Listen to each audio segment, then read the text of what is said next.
Well, my own work is in how things need to operate more openly.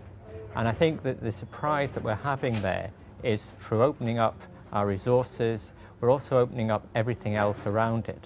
So we're getting all sorts of interesting data, and I feel that we're getting a crossover point between how we can operate as a lab where we try and bring people in, we try and control things, and give up that control.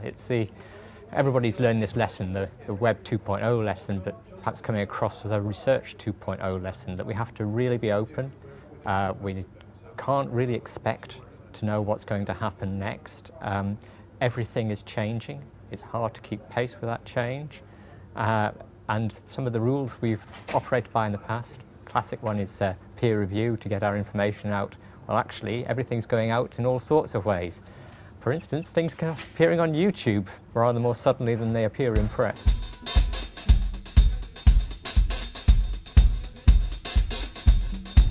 Well, technology-enhanced learning is sort of the area we're now researching, and what we're finding, I suppose, is again this sort of switch between what you might call sort of trying to support the formal aspects of learning. So we're trying to put technology in the classroom, but actually it's how technology is impacting on those people as they try and go in and out of the classroom. Technology in the field, technology that they acquire in all sorts of ways, technology they meet every day.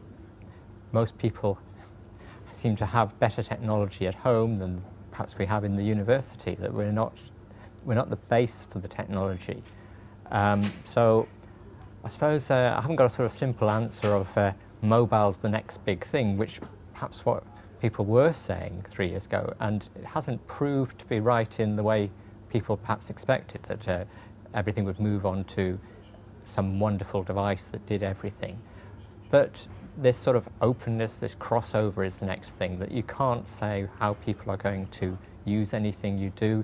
You can't say what tools you're going to provide to a particular group. And so we really need to research this flow that people have from bits of technology to other bits of technology, rather than try and build the ultimate.